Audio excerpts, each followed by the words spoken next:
ओंकार।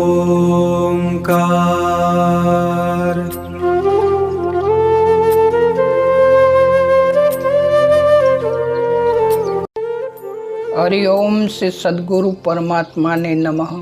मारा वाला आत्म स्वरूप सनातन धर्म प्रेमी दर्शक मित्रों, आप सौનું हार्दिक स्वागत છે આપણે સંપૂર્ણ સનાતન પરિચય ચેનલમાં। સૌને મારા જય શ્રી કૃષ્ણ। વાલા મિત્રો, આજનો વિષય સનાતન ધર્મનો વૈદિક જ્ઞાન યાત્રાના પ્રથમ તબક્કાના અંતિમ ચરણમાં આજે આપણે સનાતન ધર્મનો ચોથો વેદ અથર્વવેદ પરિચય વિસ્તારથી જોઈશું, જેમાં તેના રચનાકાર, કેવા સંજોગોમાં ઉદ્ભવ, તેનું માળખું, કેટલા અધ્યાય, કેટલા શ્લોકો, કોના વિશે વાત કરવામાં આવી છે, તેનો સિદ્ધાંત કયો, તેના મુખ્ય સંવાદો કયા, તેના મંત્ર કે મુખ્ય વાક્યોનો વિગતવાર પરિચય, તો હાલના સમયમાં તેની ઉપયોગિતા કેટલી, આવા 14 પોઈન્ટ સાથે વિસ્તારથી ફક્ત 10 થી 15 મિનિટમાં દરરોજ સ્પેશિયલ સંપૂર્ણ સ્વતંત્ર એક ગ્રંથનો વિડીયો। તો વાલા દર્શક મિત્રો, ધર્મનું સાચું જ્ઞાન સંસારી હોય કે આધ્યાત્મિક સાધક બંને માટે અતિ આવશ્યક છે। મારો ફક્ત નમ્ર પ્રયાસ આપણા સનાતન ધર્મનો ભવ્ય વારસો દરેક ગ્રંથની પ્રમાણભૂત સાચી માહિતી સરળ ગુજરાતી માતૃભાષામાં આપના સુધી પહોંચાડવો, અને એ પણ આખા ચતુર્માસ દરમિયાન। તો સત્સંગનો સત્સંગ અને પુણ્યનું પુણ્ય। તો આવો આપણે સૌ સાથે મળી આપણા ધર્મના ભવ્ય વારસાથી માહિતગાર થઈએ। ગમે તો શેર, લાઈક, કોમેન્ટથી પ્રોત્સાહિત કરશો, અને ચેનલ તો આજે જ જરૂરથી સબસ્ક્રાઈબ કરી લેજો, જેથી સનાતન ધર્મનો એક પણ વિડીયો મિસ ન થાય। તો મિત્રો, આજે આપણે સનાતન વૈદિક જ્ઞાન યાત્રાના પ્રથમ તબક્કાના અંતિમ ચરણમાં આપણે પહોંચ્યા છીએ। જો આપણે ચતુર્વેદ, જે આપણી આધ્યાત્મિક ઉન્નતિની સાથે સાથે આ લૌકિક અને વ્યવહારુ જીવનને પણ અત્યંત સુંદર રીતે જીવવાનું વિજ્ઞાન શીખવે છે, તેવા અથર્વવેદ પરિચયનો ઊંડાણપૂર્વક પરિચય મેળવીશું। તો મિત્રો, આપણો પ્રથમ પોઈન્ટ કે વૈદિક સાહિત્ય ભાગ 4 અથર્વવેદ પરિચય। ગ્રંથનું નામ અને સામાન્ય વિગત તો અથર્વવેદ। તો આ 4 વેદોમાં આ અંતિમ અને ચોથા ક્રમે આવતો વેદ। અથર્વા શબ્દનો અર્થ થાય સ્થિર અથવા અડગ મનવાળા ઋષિ, અને તે કલ્યાણકારી કાર્યોનો પણ સંકેત આપે છે। આ વેદને બ્રહ્મવેદ પણ કહે છે, કારણ કે તે યજ્ઞના સર્વોચ્ચ રક્ષક બ્રહ્મા સાથે જોડાયેલો છે। સાથે સાથે આને ભેષજ્ય વેદ એટલે કે ઔષધિઓનો વેદ પણ કહેવામાં આવે છે। જો પ્રથમ 3 વેદ પરલોક વિશેની વાત કરે છે અને યજ્ઞ ઉપાસના પર વધુ ધ્યાન કેન્દ્રિત કરે છે, તો અથર્વવેદ એ મનુષ્યના દૈનિક, સામાજિક અને વ્યવહારુ જીવન સાથે સીધો સંબંધ ધરાવે છે, એટલે કે આ લોક માટે આ વેદનો ઉપયોગ થાય છે। તો મિત્રો, બીજો પોઈન્ટ ગ્રંથકાર, રચનાકાર, પ્રગટકાર ઋષિ। તો વેદો તો અપૌરુષે છે જ, અને દ્રષ્ટા ઋષિ મુનિઓ છે। તો આ વેદના મંત્રનો સાક્ષાત્કાર મુખ્યત્વે અથર્વા ઋષિ અને અંગિરસ ઋષિને થયો હતો। તેથી જ પ્રાચીન સમયમાં આ વેદને અથર્વા ગિરસ વેદ પણ કહેવામાં આવતો હતો। 2 ઋષિઓના નામને જોડીને અથર્વા ગિરસ વેદ કહેવાતો। તેનું સંપાદન એટલે કે મહર્ષિ વેદવ્યાસજીએ અથર્વવેદની સંહિતાનું સંકલન કરીને આ મહામૂલું જ્ઞાન પોતાના વિદ્વાન શિષ્ય ઋષિ સુમંતુને પ્રદાન કર્યું હતું। મિત્રો, આગળનો પોઈન્ટ ઐતિહાસિક પૃષ્ઠભૂમિ અને ઉદ્ભવકાળની પરિસ્થિતિ। તો યજુર્વેદ ના પ્રથમ ઋગ્વેદ, યજુર્વેદ અને સામવેદ દ્વારા મનુષ્યને આધ્યાત્મિક જ્ઞાન, કર્મકાંડ અને ભક્તિ તો પ્રાપ્ત થઈ, પરંતુ માનવ સંસ્કૃતિના વિકાસ સાથે સમાજમાં આધિ વ્યાધિ એટલે કે રોગો, દુશ્મનોનો ભય, રાજનૈતિક અસ્થિરતા, કૌટુંબિક કલેશ અને રોજિંદા જીવનોની અડચણો વધવા લાગી તો આ ભૌતિક જગતમાં સુખ, શાંતિ, આરોગ્ય અને સુરક્ષા જાળવી રાખવા માટે ઈશ્વરે અથર્વવેદનું જ્ઞાન પ્રગટ કર્યું. તો મિત્રો, આગળનો પોઈન્ટ મુખ્ય વિષય વસ્તુ અને કેન્દ્રીય સિદ્ધાંત શું છે આ અથર્વવેદનો? તો આ ગ્રંથ બહુ આયામી છે, એટલે કે તેમાં ચિકિત્સા એટલે કે આયુર્વેદ, રાષ્ટ્ર સુરક્ષા, ગૃહસ્થ જીવનના કર્તવ્યો, વનસ્પતિઓનું વિસ્તૃતથી જ્ઞાન, વિજ્ઞાન, ગણિત અને આધ્યાત્મિક સૂક્તોનો સમાવેશ થાય છે. આનો કેન્દ્રીય સિદ્ધાંત એટલે કે વ્યવહારિક ધર્મ શું છે? તો અથર્વવેદનો મૂળ સિદ્ધાંત એ છે કે આધ્યાત્મિક ઉન્નતિ માટે શરીર અને સમાજનું સ્વસ્થ હોવું અનિવાર્ય છે. તો મિત્રો, આ વેદ ભૌતિક જગત અને આધ્યાત્મિક જગત વચ્ચેનો સુવર્ણ સેતુ બોધે છે. 5મો પોઈન્ટ, સંવાદ શૈલી. તો આ વેદની શૈલી ગદ્ય અને પદ બંનેનું મિશ્રણ છે, પરંતુ તે અત્યંત સરળ, સીધી અને વ્યવહારુ પ્રભાવશાળી ભાષામાં છે. આમાં ઋષિઓ દ્વારા રોગોને દૂર ભગાડવાના મંત્રોચ્ચાર, સમાજ અને પરિવારના સભ્યો વચ્ચે સુમેળ સાધવા માટે સામંજસ્ય સંવાદો અને રાજા તથા પ્રજા વચ્ચેના રાષ્ટ્રભક્તિથી સભર સંવાદો જોવા મળે છે. આગળનો પોઈન્ટ, સ્વરચના, ચાર્ટ, શાખાઓ. તો અથર્વવેદની સ્વરચના અત્યંત વ્યવસ્થિત અને વિશાળ છે. ઓકળાકીય માળખું. સૌનક શાખા મુજબ કુલ કાંડ એટલે કે કુલ ભાગ 20 છે. કુલ સૂક્ત 731 છે. કુલ મંત્રો આશરે 5977 છે, જેમાંથી આશરે 1200 મંત્રો ઋગ્વેદમાંથી લેવામાં આવેલા છે. તેની પ્રમુખ શાખાઓ.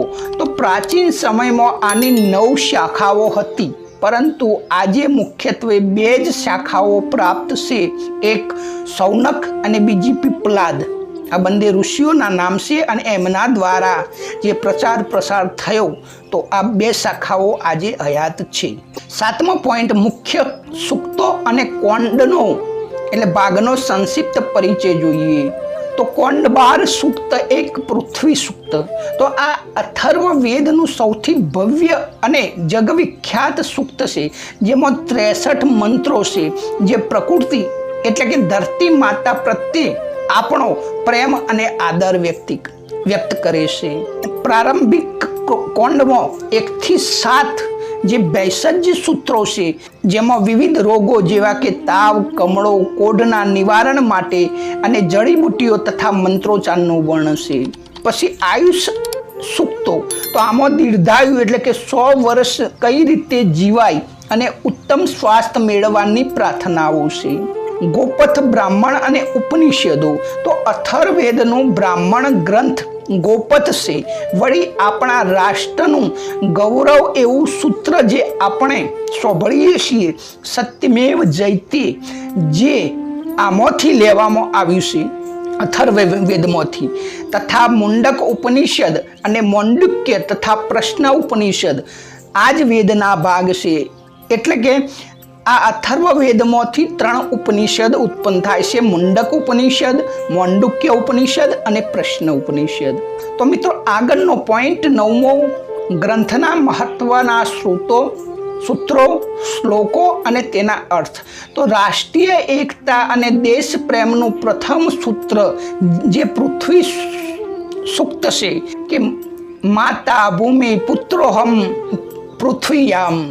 આનો અર્થ થાય કે આ ભૂમિ, આપણે ધરતી માતા, ભારત માતા મારી માતા છે અને હું આ પૃથ્વીનો પુત્ર છું. જે દેશભક્તિથી આનાથી સુંદર કોઈ વિશ્વમાં સાહિત્ય નથી, કારણ કે ભારત જ એવો દેશ છે જે પોતાની જન્મભૂમિને, પોતાની દેશની ભૂમિને માતા માને છે. એટલે આપણે ભારત માતા કહીએ છીએ. માતા ભૂમિ પુત્રોહમ પૃથ્વીયામ, કે અમે પૃથ્વીના પુત્રો છીએ. પછી કુટુંબ પ્રેમનું સૂત્ર જે 3જા કોંડમાં સૂત્ર 30મો આવે છે કે અનુવ્રત પિતુ પુત્રો માતા ભવતુ સમ્મના. આનો અર્થ થાય કે પુત્ર પિતાના પવિત્ર વ્રતોનું પાલન કરનારો બને, માતા સાથે સમાન મનવાળો એટલે કે આદર રાખનારો બને, અને ભાઈ બહેન એકબીજા સાથે ક્યારેય દ્વેષ ન કરે. તો કેટલું સરસ આપણું સનાતન ધર્મનું જ્ઞાન છે. મિત્રો આગળનો પોઈન્ટ 9મો, વ્યવહારિક દ્રષ્ટાંતો અને કથાઓ. તો આમાં અંગિરસ ઋષિ અને અગ્નિમંથનની વાર્તા આવે છે.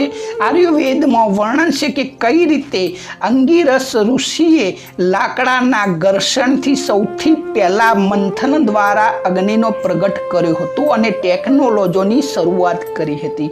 તો આ દ્રષ્ટાંત આપણને શીખવે છે કે પુરુષાર્થ દ્વારા, અગાધ પ્રયત્ન દ્વારા પ્રકૃતિના રહસ્યો ખોલીને માનવજાતના કલ્યાણ માટે તેનો ઉપયોગ કઈ રીતે કરવો જોઈએ. મિત્રો આગળનો 10મો પોઈન્ટ, વૈજ્ઞાનિક દ્રષ્ટિકોણ અને દાર્શનિક દ્રષ્ટિકોણ. તો આ આયુર્વેદ, અથર્વવેદનો ઉપવેદ આયુર્વેદ છે, જે આજના ચિકિત્સા વિજ્ઞાનનું મૂળ છે, મેડિટેશન સાયન્સનું. આમાં રક્ત પરિભ્રમણ એટલે કે બ્લડ ક્રોન્સમ, એનાટોમી એટલે કે શરીર રચના અને વિવિધ વનસ્પતિઓના ઔષધીય ગુણોનું વૈજ્ઞાનિક વર્ણન આમાં જોવા મળે છે. સાથે સાથે પર્યાવરણ અને સસ્ટેનેબિલિટી એટલે કે પૃથ્વી સૂક્તમાં લખ્યું છે કે હે ધરતીમાં, હું તારામાંથી એટલું જ લઈશ જેટલું હું ફરીથી ઉગાડી શકું.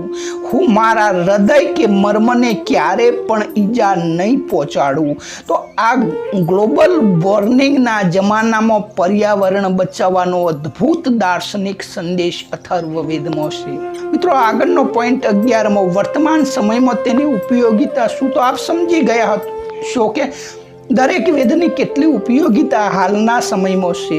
તો શું અથર્વવેદ ની આ સમયમાં કેટલી ઉપયોગિતા. તો સુખી પારિવારિક જીવન માટે અથર્વવેદ આજના વિખરાતા જતા પરિવારને એક તોતણે બોધવા માટે સંબંધ સૂક્ત આપે છે.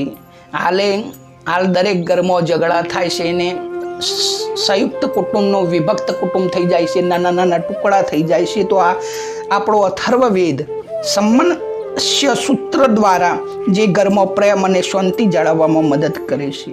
સાથે સાથે આરોગ્યપ્રદ જીવનશૈલી કે જડીબુટ્ટીઓ, પ્રકૃતિની નજીક રહેવું અને યોગ્ય દિનચર્યા રાખવી, જે આજના કોરોના પછીના યુગના વેલનેસ માટે અત્યંત જરૂરી છે. આગળનો પોઈન્ટ, મુખ્ય ટીકાઓ અને ભાષ્ય. તો પ્રાચીન સમયમાં શાયરાચાર્યજીનું ભાષ્ય આના પર સૌથી પ્રમાણભૂત માનવામાં આવે છે. અને અર્વાચીન સમયમાં પંડિત સાતવલેકરજી એ અર્થવેદનું અત્યંત સચોટ અને વિસ્તૃત ભાષ્ય લખ્યું છે, જે વૈજ્ઞાનિક દ્રષ્ટિકોણ પૂરો પાડે છે. તો મિત્રો 13મો પોઈન્ટ, ફલશ્રુતિ અને નિષ્કર્ષ. તો અથર્વવેદના જ્ઞાનથી માણસ રોગમુક્ત બને છે, સમાજમાં કીર્તિ મેળવે છે, શત્રુઓ પર વિજય મેળવે છે અને દીર્ઘાયુ એટલે કે લોબું આયુષ્ય ભોગવે છે. તો મિત્રો આનો નિષ્કર્ષ એ કે ચારેય વેદનું આ માળખું અહીં પૂર્ણ થાય છે. ઋગ્વેદ એ જ્ઞાન છે, યજુર્વેદ એ કર્મ છે, સામવેદ એ ઉપાસના છે અને અર્થવેદ એ વિજ્ઞાન તથા સંસ્કાર છે. તો આ ચારેય મળીને સનાતન ધર્મને વિજ્ઞાન અને આધ્યાત્મનો અજોડ સંગમ બનાવે છે. તો મિત્રો સનાતન ધર્મનો ભવ્ય વારસો 4 વેદ, પ્રથમ ઋગ્વેદ, બીજો યજુર્વેદ, ત્રીજો સામવેદ અને ચોથો અર્થવેદ.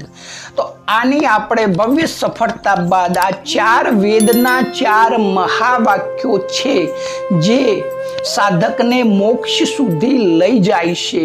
તો આવતો ભાગ આપણે ભવ્ય 4 વેદોના 4 મહાવાક્યો.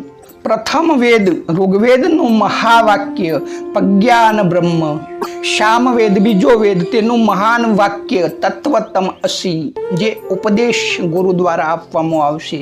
ત્રીજો વેદ યજુર્વેદ અહમ બ્રહ્માસ્મિ, જે પોતાનો બોધ અનુભવ દર્શાવે છે. અને ચોથો અર્થવેદનું મુખ્ય વાક્ય અયમ આત્મા બ્રહ્મ, જે આત્મ સાક્ષાત્કાર કરાવે છે. તો આ 4 સ્તંભો પર સમગ્ર ભારતીય આધ્યાત્મ અને વેદાંત ટકેલું છે. મિત્રો આપણને ખબર પડે કે આપણી અંદર ઈશ્વર છે, ત્યારે આપણે આપણી પોતાની જાતને હીન માનવાનું બંધ કરી દઈએ છીએ. આપણે આપણા વિચારો અને કર્મોને શુદ્ધ રાખવા પ્રયત્ન કરીએ છીએ, કારણ કે આપણું હૃદય એ બ્રહ્મનું મંદિર છે, પરમાત્માનું મંદિર છે.